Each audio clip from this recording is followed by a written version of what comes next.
I'm 32 now, 3 years removed from the worst and strangest chapter of my life.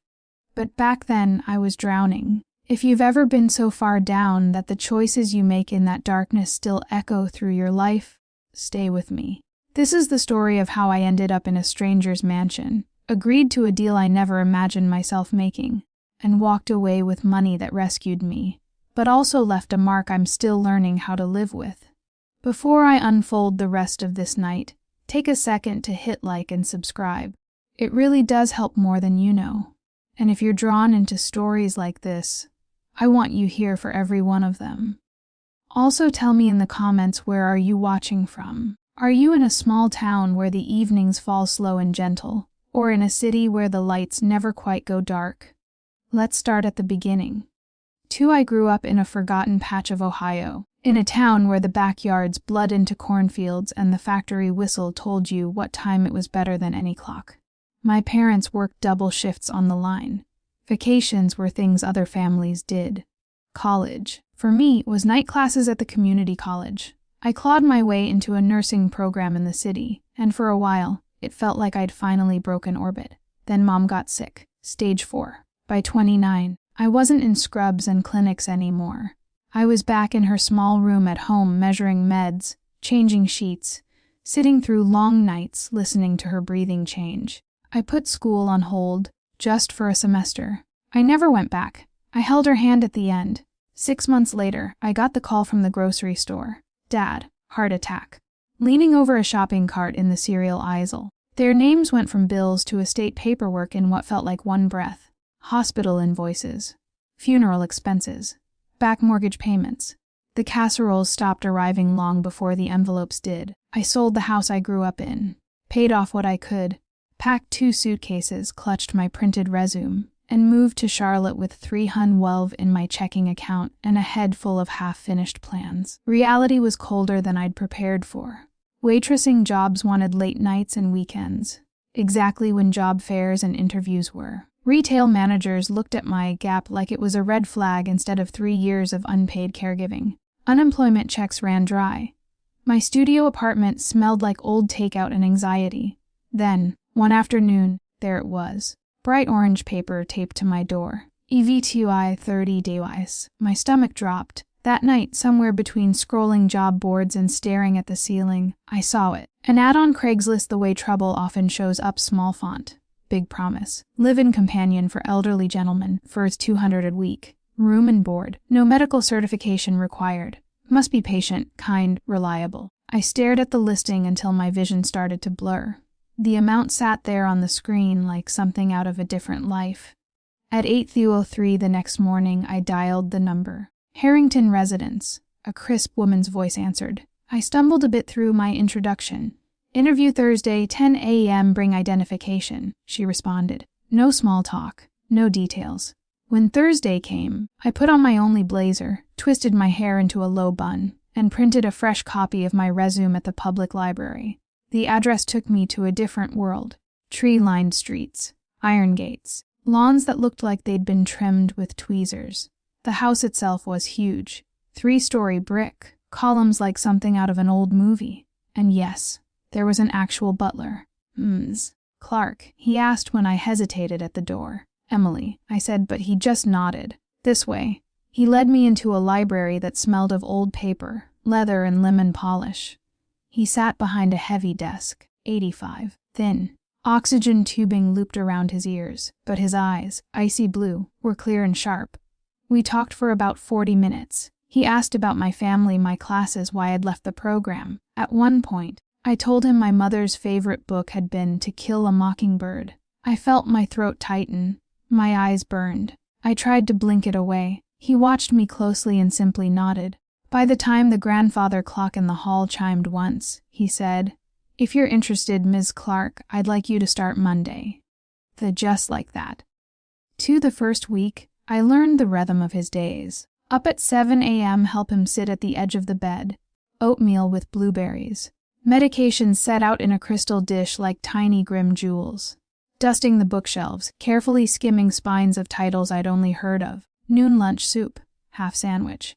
Exactly 2 crackers. Never 3. Always 2. Garden at 4, his arm through mine, cane tapping against the brick path in that steady, comforting pattern. Dinner at 6. Jeopardy at 7 on a too large TV in a sitting room with chairs no one really sat in. Lights out at 9. The house itself felt like a museum of lives I'd never lived. 12 bedrooms. A grand staircase. A ballroom locked in permanent silence. A wine cellar I never saw the bottom of. Staff drifted in and out during the day. Cook. Gardener. Private nurse to check blood pressure and adjust meds. My room was on the 2nd floor, overlooking the pool, bigger than any apartment I'd ever rented. Every Friday, Ferd's 200 appeared in my account like clockwork. I paid the overdue rent on the studio I'd already moved out of, bought groceries without checking my balance 3 times, slept without waking up to sirens or my own heart racing. 6 months passed faster than I expected. His mind stayed sharp, his body less so. Some days he refused the garden. Some afternoons he talked about books and old scandals in business. Other days he asked, half joking, for romance novels with less plot and more feeling. As he put it, eyes twinkling. On a Tuesday he asked to be wheeled into the sunroom. Classical music was playing softly from a speaker. "Emily," he said, "you've been a godsend here." He paused. "And I have a proposal." My stomach clenched. "Yes, sir." "I miss beauty," he said simply. "Movement. The grace of youth. Once a week in the evenings, I'd like you to put on some music and dance for me. Undress slowly, artfully, no touching no one else. You leave with your dignity and a thicker envelope." For a second the room spun. Mr. Harrington. No need to answer right now," he interrupted calmly. "Think about it. If you decline, life goes on exactly as it is. If you agree, well, the money is real." I nodded, all instincts screaming at once, retreated to my room, closed the door, stared at the ceiling like the answer might appear in the cracks of the plaster. Ferd's 200 had already felt like a miracle. Double that, 2,400, triple 3,600, per week. In 1 year, I'd have more than I'd ever seen in 1 place. In 2, I could own something with my name on it instead of another lease with an eviction clause. I thought about that orange paper on my old apartment door, the red numbers in my account, the stack of leftover medical bills with my parents' names. I thought about the way it felt to wake up every day trapped between survival and shame and wondering which one would win. On Friday, I knocked on his study door. My hand was slick on the doorknob. "Yes." "I'll do it," I said. He nodded once. "Thank you, my dear." He didn't smile widely, just that small, knowing tilt of his mouth. Tomorrow, 8 p.m. in the ballroom, Kutu Saturday. Everything in me buzzed. I cleaned my assigned rooms. I helped him with breakfast. I watched the gardener trim roses through the kitchen window. On the outside, I moved normally. On the inside, everything was too loud. The cook noticed I was pale and asked if I was feeling ill. "Just allergies," I lied. At 7, I showered, shaved my legs. The first time in months I'd bothered. Smoothed lotion up and down my arms until my skin gleamed under the bathroom light. I chose the simplest black dress I owned. Knee length.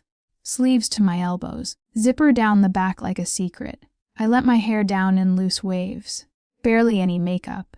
Just enough to feel like I had put myself together.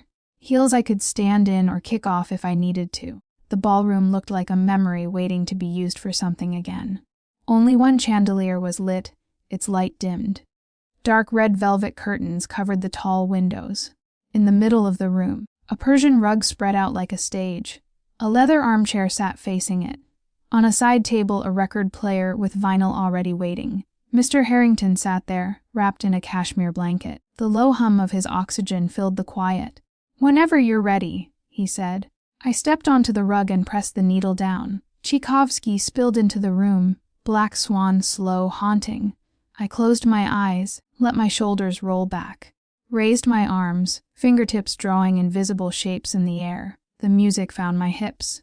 I moved, not like a trained dancer, but like someone letting their body remember how to be fluid. My fingers brushed the base of my throat, skimmed over my collarbones, paused at the neckline of my dress. I turned away from him, facing the far wall, reached back for the zipper. Pulled it down inch by inch. The cool air slid down my back with it. The dress eased to my waist. I swayed my hips, letting it catch, then fall, pooling in a black circle around my ankles. Underneath, I wore a pale peach slip, simple. Silk. It clung to my knees. The music swelled.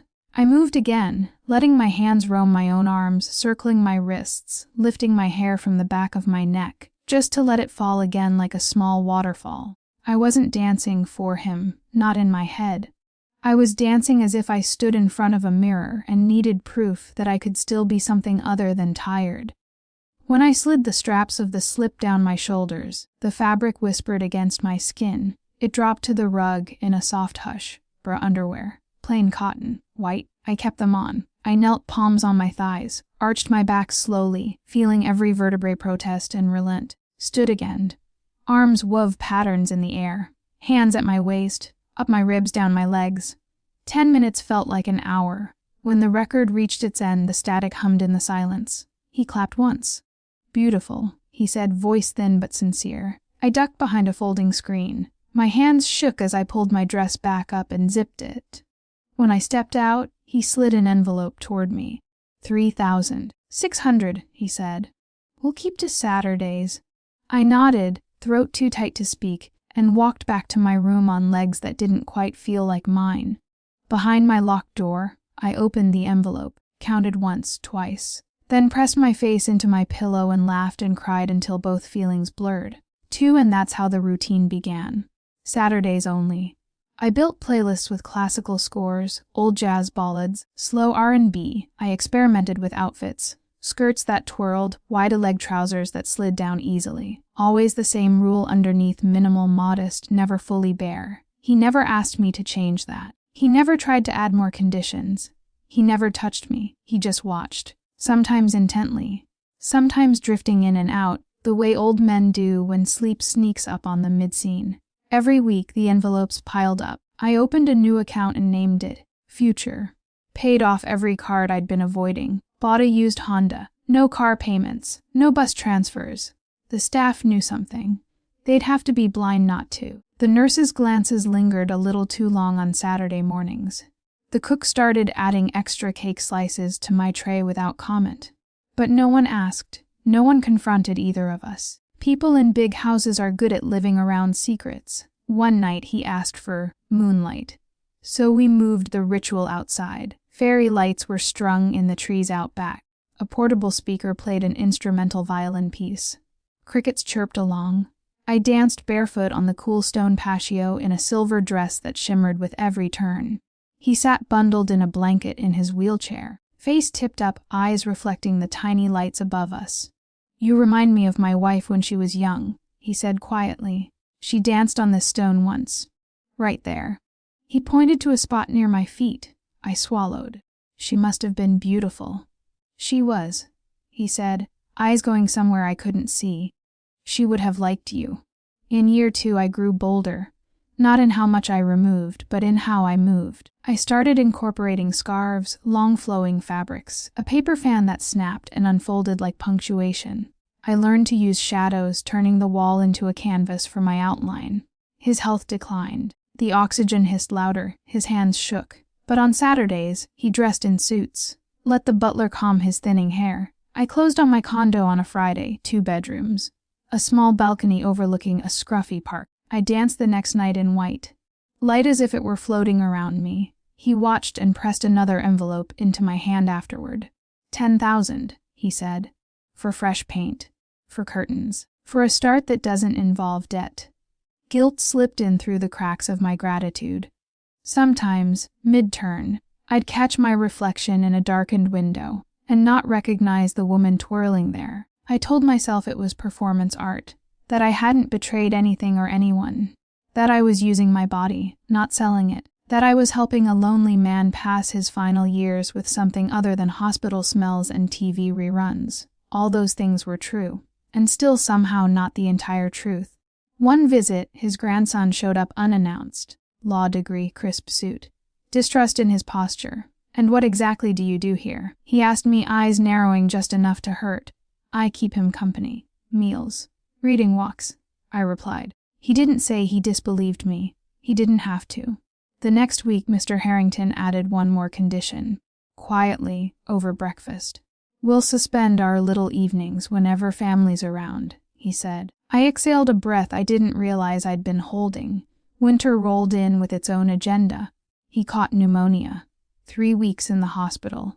I visited every day, read aloud from the books he'd made me dust, held his liver-spotted hand between both of mine, trying to warm it through artificial air.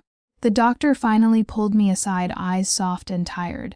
"His time's short," he said. "Make whatever peace you need to." When Mr. Harrington came home, he was thinner, smaller, but his eyes still burned with a little mischief. "One last time." "One more," he said. "Just one more dance. For me, for her, for you." I chose his wedding song, Ella Fitzgerald, smoky and slow. Wore that first black dress, moved through the space with no flourishes, no persona, just me. When the last notes faded, I knelt by his chair and laid my head gently against his blanketed knee. His fingers threaded through my hair with surprising strength. "You saved me from being alone in this cave of a house," he murmured. "You gave me something to look forward to." 2 days later, he died in his sleep. The funeral was a spectacle.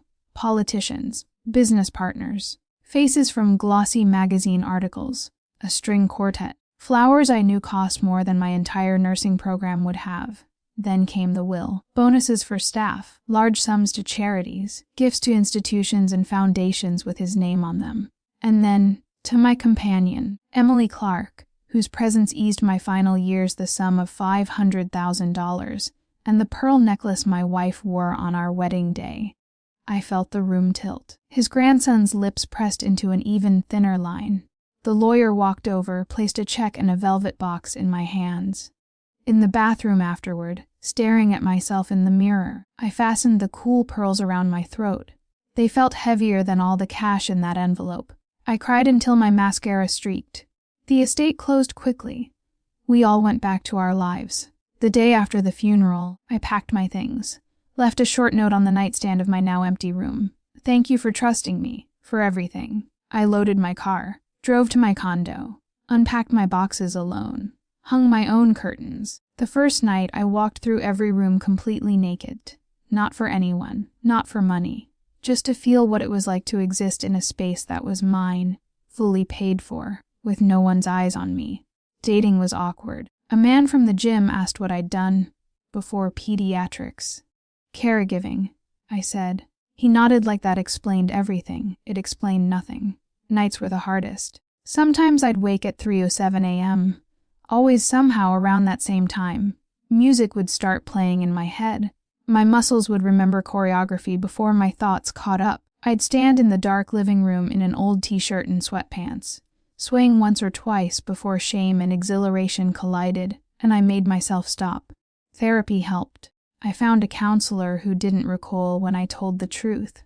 "You survived in a system that doesn't leave many options for women like you," she said. "You protected your future and kept your boundaries the best you could. That doesn't make it painless, but it does make you strong." I held on to that sentence like a life raft. I started volunteering at a senior center. Served soup, read cards out loud, played bingo caller on slow Tuesdays. One widowed woman gripped my hand with surprising strength. "You have very kind eyes," she said. I nearly broke down right there between the card tables and the coffee urn.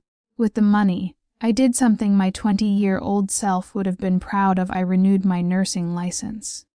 Passed the exams. Got hired on the pediatric floor at a local hospital. The kids called me MMM. They colored pictures of me with stick figure legs and big smiles. I kept Mr. Harrington's pearls in a box lined with blue velvet in my dresser drawer. I wore them only once, to a hospital fundraiser. I caught my reflection in a mirror across the ballroom. For a fleeting moment, I could almost see him standing just behind my shoulder, nodding. "You did all right, kid." When I got home, I took them off and laid them gently back in their box. Friends sometimes asked, "How'd you score a condo at your age?" Inheritance, I'd say lightly, closed my mouth around the rest of the story. 2-3 years out, from the outside my life looks normal. I'm 32, charge nurse, halfway through my mortgage, driving a hybrid SUV that doesn't stall at intersections. I've taken trips by myself. I went to Nashville alone once, hiked until my legs ached, stood under a waterfall and screamed into the roar. Not out of pain, just to hear my own voice at full volume again. I started dating slowly, cautiously. Met a teacher named Mark at a library book sale. We reached for the same battered novel at the same time. He made a self-deprecating joke that actually made me laugh, really laugh, not out of politeness. On our third date, sitting across from him at my small dining table, I told him everything: the mansion, the performances, the envelopes. My voice shook, my eyes burned. I waited for him to flinch. He didn't. He took my hand over the table, thumb stroking the back of it once. "You did what you had to do in a world that doesn't give people in your position many good options," he said. "I see you. Not just what you did. We're taking it slow, day by day. No castles built too quickly. No pretending the past isn't there. Just two people walking forward, aware that part of me is still learning what love looks like when it's not dressed up as survival. I still dance sometimes, but now it's in my living room, with the blinds drawn and the volume low, jazz on the speakers, bare feet on my own floor. I move for joy, not for payment, arms overhead, hips loose, hair brushing against my back. When the song ends, I bow dramatically to the empty room and laugh at myself. The mansion lives in a locked room in my memory. I don't go there often. When I do, I don't see a reckless girl. I see a desperate one, making the best terrible decision she could in that moment. I don't hate her for it. I thank her. She got me here. If any part of this hit home, if you've had to make a choice you're not proud of just to keep a roof over your head or a future in front of you, remember this: your decisions in crisis don't get to own your entire story. They're chapters, not the whole book. You still get to write what comes next. If you've listened this far, tell me in the comments, what's the hardest thing you've ever done to survive? And if you want more unfiltered stories like this, stories that live in the gray areas life rarely warns us about, hit subscribe. I'm just getting started.